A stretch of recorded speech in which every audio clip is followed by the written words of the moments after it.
Hey there YouTube, welcome back to City Sewers. We're out here in the backyard working on just cleaning up and doing some maintenance stuff and getting ready for spring. Because there's a lot of cleanup that's got to happen before the spring garden can go in. So as you can see behind me, there's some cleanup that's got to happen in the garden. And then I've also been cleaning off the patio where the goats like to hang out because it gets all full of all the hay that they drop off and all the other leavings that they drop everywhere. So got that all shoveled off, got it all hosed down, so we're getting ready to do some more cleanup, and we've been working all over the yard today. Just working on my guns over here. Muscle man over there. Cannons aren't gonna build themselves. Oh Amazing my what you find goodness. in the yard. Oh my goodness. Yes, the miracle of discovering things in the yard. Abandoned things and forgotten things and random things.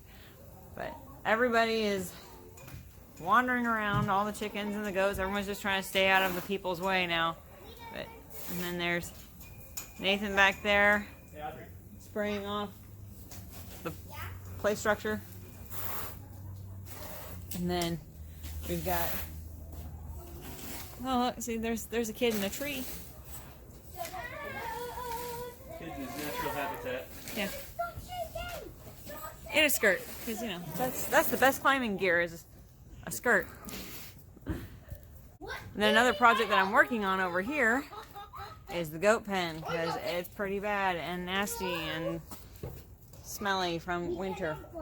So we're cleaning that up and getting ready to put some fresh bedding in there so it doesn't smell anymore for anybody. But that's everything we got going on this beautiful Saturday. Now, someone explain to me why chickens have this habit. I just sprayed this off, so there's like tiny little puddles of standing water, and the chickens are just going nuts over it. They're like, woohoo, puddle of water. They have a water dispenser right there, and they they go out of their way to look for a puddle anywhere. Like they're dying of thirst, even though they have water. If I put water like in the coop, I used to have a waterer in there that just got gross because they wouldn't actually use it.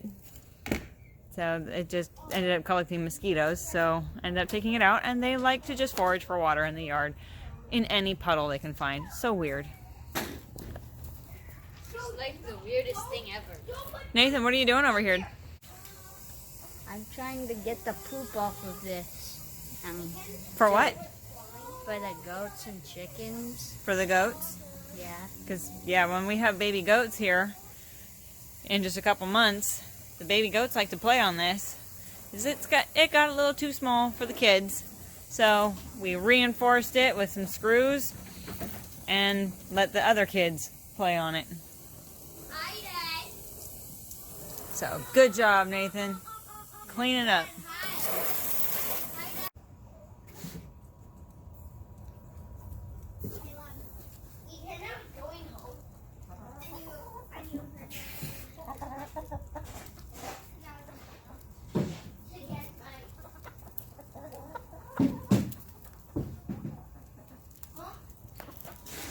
Yeah, we have this beautiful, clear water sitting right here. Freshly refreshed. But no, this is what we want to suck down. Yum, yum. Hello, ladies. Enjoying your day? Betsy. Hi. Jane. Hello, Miss Prego. Hi.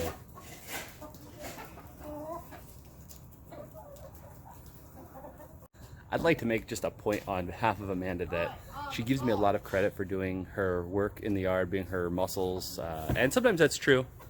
Sometimes there's projects that just need to be done, like if you see over here, like this morning, digging dirt, putting in stuff like that, I do that.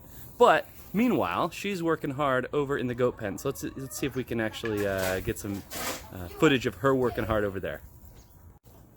Hey, good looking. Hey. What are you up to? Shoveling. Shoveling? Shoveled Shoveling. Shovel up to. Yum, yum. Yep. That looks really exciting. Oh yeah. Unfortunately, green bin is just about full. Oh, well, luckily we only have to wait exactly a week until that's empty again. Yeah, so you were talking earlier about the smell in here. Oh, goodness. It smells like ammonia in here. And why is that bad? Just curious. Well, ammonia is toxic. It's a chemical that is not good for your lungs, so I don't want my goats stuck in here with it. I don't want to be stuck in here with it. So, try and get it all cleaned out, get fresh, dry bedding in here, and that'll eliminate the smell. This this little hut here is one of our funniest experiences. We were thinking, you know, let's be brilliant when we get goats, and we'll build this nice little pallet hut.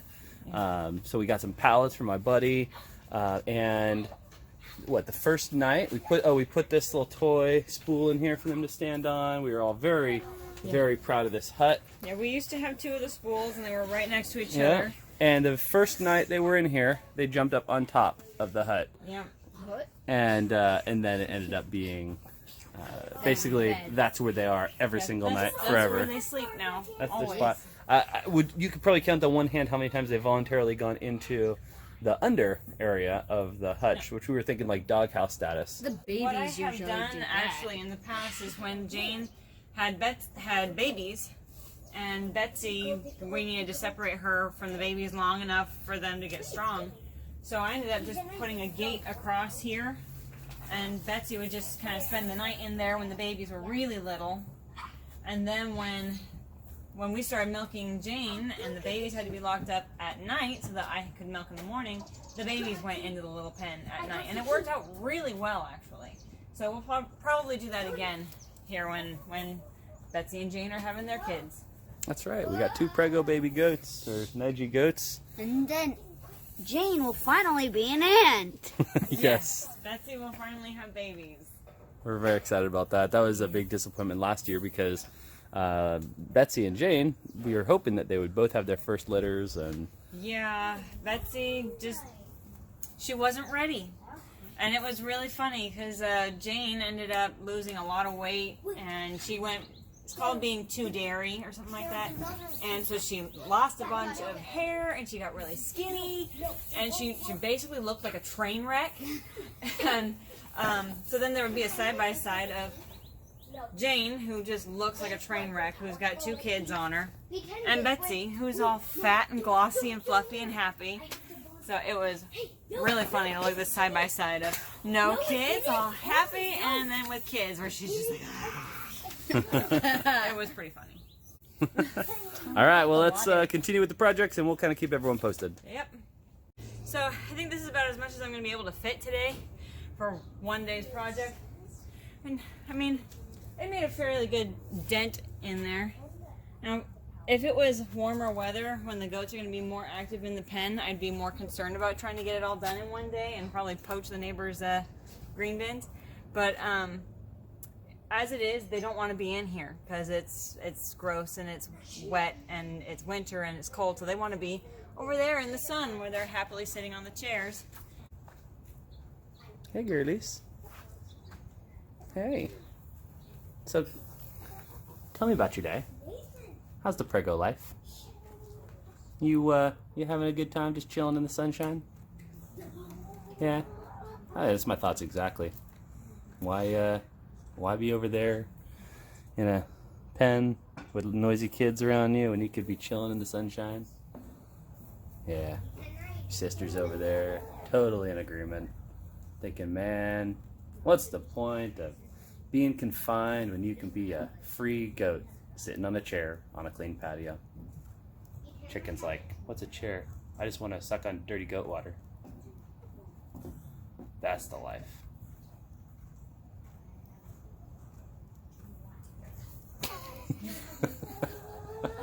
Just chewing my cud. Having a grand old time. Dignity, always dignity. Right. Well, been working out in the goat pen, doing some other stuff in the yard, and sometimes it's really important to just kind of sit down and take a minute to enjoy what you're doing and what you have, because it's always easy to look at what you don't have or what you wish that you had. and wish that you had more and be dissatisfied with what you do have. But you know what? No, I don't live in the country right now, but I've got a goat happily sitting next to me chewing her cud. She's all warm from the sun. I've got chickens that are in the background making little cooing noises. I have a beautiful green garden. It's just, I'm happy. I'm content.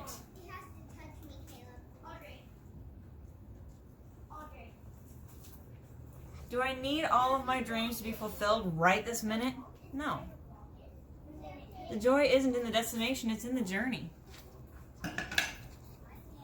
So I'm just enjoying my journey, sitting here with my goats, basking in the sun.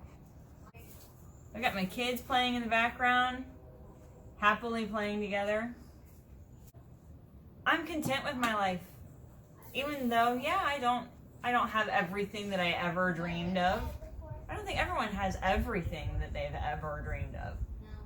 So I think that it's important to be satisfied with what you have. It's important to take a look around you and look for the good things in your life. Because there's always going to be something lacking. There's always going to be something not quite right. But there's always going to be something that is right. You know, as I'm sitting here, I think about Paul when he was writing to the church in Philippi. So in Philippians 4:11-13, I'll go ahead and read that to you. It says, I am not saying this because I am in need, for I have learned to be content whatever the circumstances. I know what it is to be in need, and I know what it is to have plenty. I have learned the secret of being content in any and every situation, whether well-fed or hungry, whether living in plenty or in want. I can do all this through him who gives me strength. And so I'm doing all this through him who gives me strength. I'm not hungry. I'm living in plenty. And I know who it comes from.